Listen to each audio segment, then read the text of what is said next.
PTF and Matt Vagvolgyi here on the In the Money Media YouTube channel. We're bringing you the top 5 betting angles for Saratoga. Matt is a power user of RaceLens. He has used that tool to dig these out. We're going to talk about them momentarily, but first, want to let you know that RaceLens is a great way to provide you tools and handicapping information for the races. To learn more about it, go to equibase.com, navigate over to RaceLens. There are promos going on all the time to get you started with a little bit of a discount. Equibase.com, navigate over to RaceLens, and later in the show, I'm going to tell you about a chance to win a seat to the National Handicapping Championship in 2026, courtesy of our friends at RaceLens. Stay tuned for that. But Matt, we'll bring you in now. Saratoga Eve, as we're recording this. When it comes to Saratoga, Mike Maloney, the great horse player / handicapping author, once described it as more of an angles meet than most. Do you find that to be true? Yeah, I think so. I just think in terms of the sheer number of race days, right? Running Wednesday through Sunday, and you've got pretty big race cars that come along with it, so your sample size is bigger. So yeah, and I think it's an evolving angle meet. Yeah, of course. Right? I mean, it's something that you got to pay attention to. But again, this is one of the main reasons why I've used RaceLens since they've come out with it. Is I notice things, I test it while I'm there. I mean, I'm literally sitting at the track, hanging out in our spot, Pete, and I'm curious. I'm like, you know what? I'm noticing, like, one of the things we'll go through today is, ownership groups and dropping horses. And I'll just see a particular group I'm maybe not familiar with. Maybe they're running after a title. Who knows, right? And just kind of see if that's something that's been their MO in the past. So, yeah, I would say it is an angles meet, but I think it's an evolving angles meet from post position to ownership, jockey, trainer. I mean, you name it. Paying attention to that stuff could certainly help you out. Yeah, I think one of the reasons is people point to the meet in a way that they don't to others, and that's going to lessen my usual primacy on the fundamentals of handicapping. Because usually you go in, you look at those last couple of running lines, and they're the most indicative piece of signal about what a horse is going to do today. Not so when you have a horse that's running downstate, but you don't not want to win downstate, but you really want to win upstate. You'll see trainers do different things. You see horses coming from all over the country. I think these are all the reasons. I'm not saying it replaces the fundamentals of handicapping. It's certainly Mike wouldn't say that either, but I do think it's worth taking a look. Let's see what you've come up with here, starting with one. Oh, you segued us perfectly into this, not being afraid of the big drop. A lot of times, in the old days especially, negative class drops were a powerful angle. When you'd see these obvious giveaway horses, you'd run as far away as possible. They'd be bet off numbers and then wouldn't perform to the way they were bet. But as you mentioned, it's an evolving game, evolving angles. What have you found about these big drops looking at Saratoga in the modern day? Yeah, and I would say for a couple of things. Yeah, obviously looking at some ideas for the upcoming Saratoga meet, but all the stuff we'll go through today, it gives you ideas of what you can do with RaceLens, right? So my objective is to give you some nuggets to think about, but also think about how you want to use it, right? The database is fully open to look at really any ownership group, any trainer, jockey. I mean, you can go through so many different iterations of this stuff, but I looked at this probably, I don't know, maybe 4 years ago, 5 years ago, where I started to see, like you said, Pete, some of these horses that are making these just absurd drops into these races, especially later on in the Saratoga meet. And my instinct, just like yours, Pete, is just to run, right? Where else can I possibly go? And then you start to realize, like, now nothing's for free. Nothing's for free in this life. Yeah. If they're giving it away, there must be something wrong. That's the default mentality that for a long time was true. But, as we're pointing out, it changes. Yeah, it's just when you look at especially some of these very successful ownership groups, it's almost not, I don't say it's not about the money, but sometimes it's more about winning that title and especially getting down. And I've noticed this with Klarevich, as you're seeing on the screen here. So I started to look at this a little bit more. And what I'm showing you is that the biggest point drop you can show on RaceLens is a 5+ point. So any 5 points or more on the Equibase class scale, you can show, whittle those races down to that particular section. And then you can go specific. So I noticed a lot of this happening on the dirt with these particular ownership groups here. Now I will say, just a caveat to this, some ownership groups do get a little cumbersome in terms of how they're listed in the racing form. or through Equibase on the sheets. I bust Marshall's chops sometimes about the million iterations there are of his ownership group. But Thanks, Greg. again, once you start to get used to it, you start to figure out like what are the iterations and add them in there. But that's kind of aside. When you look at this here, I look at two, like one I've noticed for a long time, one that kind of jumped up in the last year that I want to pay attention to is, one, looking at Flying P Stable. Obviously, they've had a great run last meet, and again, when you look at it going into this meet, it looks like they're pointing for more success. Again, smaller sample, but 15 starts, 33% winners. 56% of that in the money, but you're getting paid for this too, right? So they're making these big class drops. And it's telling me that folks are doing what we just talked about, of kind of moving away from these horses a bit. So the ROI at plus 49% is certainly there. There's not a big bomb in there either, Pete. So again, another thing you can do in Racelands is click on the details and look to see, what prices, what horses ran, etc. And then for Klarovich, this is more of something of their MO, and maybe put this in the back of your head as you get closer towards the end of the meet. They want to win, right? Klarovich wants to win. That's no surprise there. And again, I see this a lot on the dirt, much less on the turf with Klarovich in terms of giving those types of horses away. But 24 starts, 42% of them winners, Pete, 73% of them in the money, and it's still a positive ROI, and it's a double-digit ROI of plus 13%. So again, this is kind of how I like to look at some of these statistics. Maybe challenge your train of thought, but Saratoga is a different animal, and I think these two examples kind of prove that. Be on the lookout for that one. This is a good one. We talked about how horses come from all over, and there are trends over the years. And this is another amazing one. We'll start with the second part first here, Matt, because years ago, I did a Saratoga angles piece for Horse Player magazine, and I did one of my angles was a positive on shippers from Woodbine turf. Back then, I had a 5-year sample with a positive ROI. You can see that one has turned on its head. And there's various reasons why that might be, but you're just noting here what was once a positive now appears to be a negative. Yeah, and that can happen with anything. That's, again, another thing I love about it is once you load these angles in and you save them, they just automatically update and show up. And then you can color code them to when they're positive, they have positive ROI. When they hit negative, they'll turn red. So you know that there's a change there. You see maybe a trend coming. So I do like that part of it as well. But that's a great example, right? Something that was a positive and maybe something you look for. I like this. And again, you may look at it and say, well, 45 starts, big deal. I take stock in this because of their Woodbine has expanded their turf offerings, right? So, I mean, the sample size is getting larger. More horses are coming. So you don't really see it here. But I think as we move along into the future, you're going to see more horses shipping in from Woodbine from the turf. And it's just not a good stat. I mean, 4% winners, under it's 25%. Across the board bad too. That's something that's interesting. Sometimes you'll see like the win is low, but the money's fine, and the ROI is neutral. And so you're like, okay, that feels like bad luck, that it's only 4% wins. But when it's 4% wins, 24% in the money, and a giant negative ROI, clearly the crowd these horses aren't performing and the crowd isn't evaluating them correctly, at least in this small sample. Will it go forward? Can't be sure, but this would definitely make me think, and it wouldn't make me throw out all Woodbine horses, but I'm going to really need to like them if I'm going to use them. That's you made a couple of good points there, Pete. When you look at a stat like this, if it was like 60, 70%, some crazy number in the money, I'm not really going to be that concerned about the win. They're knocking on the door. These are tough races, right? I'm not going to run away, but when they're when they're not even hitting the board at a high clip.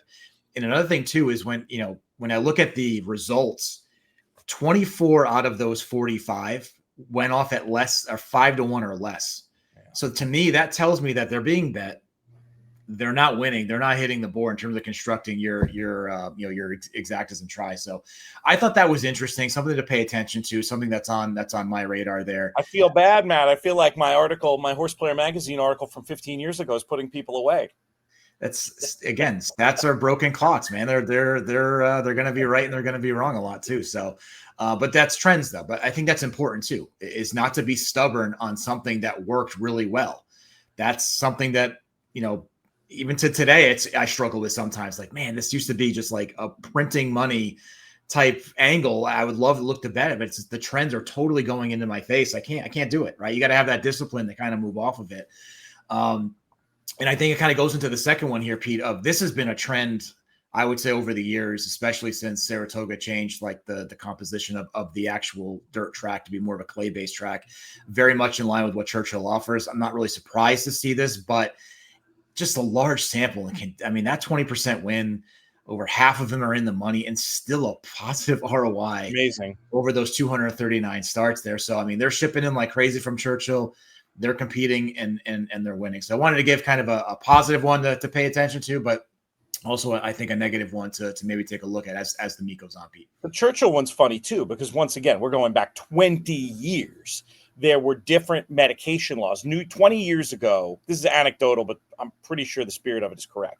There were the medication laws in Kentucky used to be a lot more liberal in the early 2000s than the rules in New York. And you would see, especially in claimers, it's not that they never won, but a lot of the Kentucky ones underperform. Nowadays, with what we've seen, we'll shout out another sponsor, explosion in Kentucky racing from our friends at the KTDF, year-round circuit in Kentucky. These horses are coming here and they are performing, and that stat speaks to that. So actually, both of those examples are good ones of, it's not just one thing and it stays that way forever. I'm going, into caveman territory talking about 20 years ago here, but still the point remains on the basis that Matt brought it up too. You got to pay attention to the trends too. When these things tell us what happened, we're trying to use them to find out what's going to happen.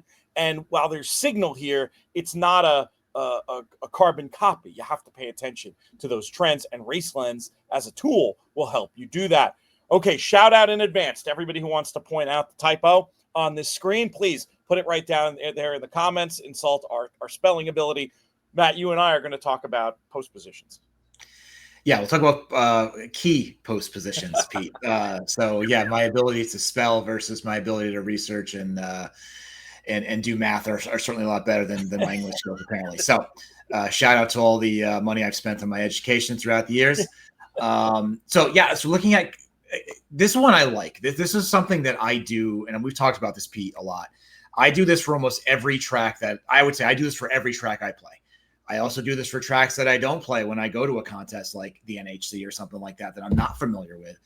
This gives me a really good idea of kind of my base foundation of what the track is going to look like for me. Is there any type of post positions, any kind of draws that are kind of deadly, right, that you want to kind of get away with or get away from? But it also updates as you go along. So you can really see this as the meet goes on. Is there anything that really shows and anything that's glaring? And, I kind of, I picked on the Wilson shoot a bit here because it's relatively new still. I thought it was interesting when I started to notice that horses from the outside to the point almost had no chance, in my opinion. And then I thought about early speed. If you get to the lead right out of that jump, I mean, that pretty much decided the race, but it was a very good, a very good probability of that being the race. And it kind of proves out here a little bit. It's another thing to pay attention to. But if drawing inside, drawing the rail, right? 58 starters, 29% of them are winners, 54% in the money, and a nice positive ROI of 18%. I know we don't see a lot of these, Pete, but there's still a sample of it. Since the shoot has come back, there has not been a single winner that has posted 10 or more on the Wilson shoot. So, and just 7% of them are hitting the board, right? So one of the goals that I have, a lot of the tech that I've built and kind of the data modeling I do is not necessarily, it is who picking winners, but it's also eliminating horses. That's probably the number one thing that I do there is eliminating horses. This is a stat that I will love to do to eliminate horses, right? So if I can condense that field down, right, and start to concentrate more on horses that I feel have more of a shot, this is an angle that I will pay attention to. Now, you can be here forever and show, 9+, 8+. You can do all of that in Racelens. What I will say is dig into this a little bit more. Once you start to go out beyond the 5 and 6, it really starts to drop off precipitously. So that inside speed as well is also big too, Pete. Yes. So wanted to show this for post positions there to give you an idea of inside versus outside. You mentioned the NHC and using Racelens as a tool for it, which many people have done to success. Our most recent winner our buddy Scott Coles from your year. You finishing up, were you second or third that year in Scott's? I was third. I missed it by, I think, $3.40. But who's not that I pay attention to it or anything. But there's a way through our friends at Racelands you can win a seat to the NHC. There are 25 free contests throughout the year on horseplayers.com that are exclusively for Racelands subscribers. They're happening now all the way through February. The top 2 contestants from each of these contests will qualify for a final. You can sign up to play over at Actually, you need the account first. So sign up for your Racelands account and you will get the information. Once you're on their email, in their email universe, you'll be able to get all the details. But I mean, look, NHC, it's a great horse player party, and this is one of the best ways, if not the best way, to get involved. We'll give a shout out for our friend Steve Bick and the Beat Bick contest as well, which is back as another great way to punch your ticket to Las Vegas. But once again, to sign up for that account, equibase.com, navigate over to Racelands. We're going to navigate over to slide 4. I love the fact that you can do sire research. This is a rabbit hole I'm frankly scared to go down because I don't know if I'll ever come out. What did you find when you were looking at key sires for the Saratoga meet? Yeah, just a couple examples. But this has become a project of mine probably over the last year, just given how many 2-year-old races there are at Saratoga. And, every meet or every day almost I come back and I'm like, God, I'm passing a ton of races because I'm just not putting in the work sometimes for these 2-year-old races, right? Very data driven, very market driven these days too. But again, you can research the universe when it comes to sires, when it comes to dams, connections, specific races, surfaces. I mean, you can really go into the rabbit hole here when it comes to pedigree on Racelands. But I picked out a few that, again, just that I've noticed, Nyquist in these 2-year-old dirt races, hitting at a very nice clip with 29%, a huge ROI of positive 89%, just under 70% of them are in the money. Outwork too, which may not be on the top of the average horse players list, maybe. But I've noticed that, kind of coming up the ranks there, 21% wins. But again, a positive 42% ROI. So this is a great way to start to track some of the pedigree as you notice them starting to come in, or if you've noticed that there's quite a few of a particular sire or a particular dam. Like I've done it like with Lope de Vega, stuff like that. Like you just notice, especially in turf routes for 2-year-olds, not necessarily a successful thing at Saratoga, finding those pedigrees that get the job done. And there's a couple examples I think to follow at the meet here at Saratoga. Definitely. I mean, I know, I've noted some of the outwork success, but I wouldn't have thought it was that much. And the other thing I love about this is these are not tiny samples. The 59 and 43 starts. This is something to definitely think about paying attention to. Again, not to the exclusion of traditional handicapping, but it's a spread race. Maybe include that Nyquist baby. Maybe include that outwork baby in your spread race. I do want to give one more little bit of business. While you're here, folks, do us a favor, subscribe to the In the Money Media YouTube channel. We've got a lot of YouTube exclusive content. Also, check us out on the podcast side, wherever you get your podcasts, In the Money Players podcast over there. And drop us a comment. Let us know what your favorite Saratoga angles are, what we got right, what we got wrong. Yes, you can even correct the spelling of key/cap, which I was also thinking was maybe a shout out to our man Dean Kepler, but subconsciously. But could have gone with that. We should have talked about that. We should have gone with that. Let's get to our last one. The morning line success at Saratoga.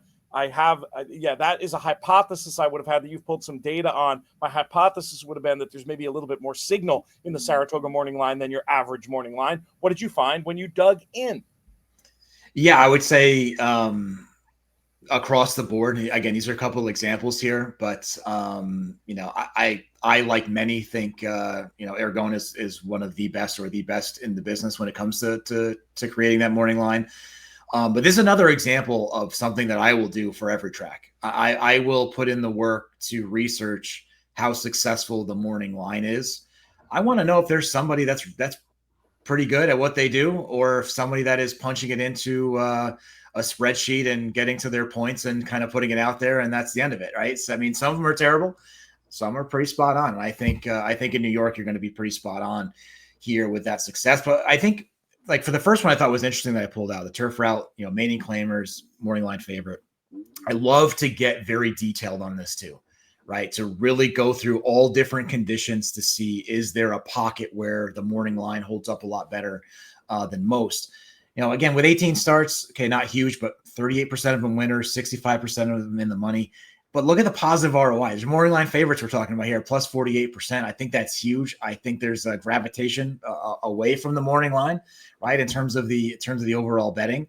And then, on the 2-year-old, morning line favorite, I put this in there because, listen, some folks may need some help, right? Maybe the morning line is going to give them some guidance and some more of those longer race, pick 4, pick 5, pick 6 type plays.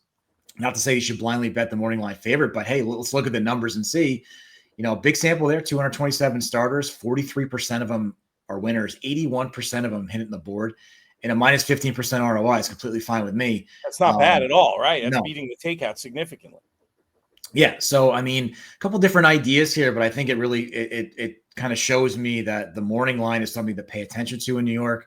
I'm not going to disparage some other tracks. There's some tracks where you might as well just delete the morning line and just start from scratch and come up with your own.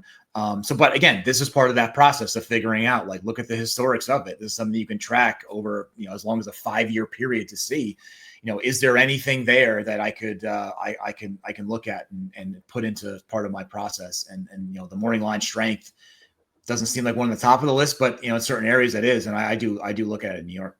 Yeah, that's very, very interesting in terms of its potential practical applications. We'll have you back, Matt, through the meet. We'll get you doing some of the Saturday handicapping with us, hopefully, and maybe get you on the In the Money Plus side as well. Should point that out if you're serious about playing Del Mar and Saratoga. We got a ton for you on the free side. It's not like we're not just here pushing a service tout style, but we do have a lot of extra information, including Nick Tamaro's notebook and Frank Scatoni's fantastic daily diary out at Del Mar. Extra shows as well. JK and I got opening day covered over there. Folks can check that out if they listen in time. But I realized that was probably too late of a plug to be useful.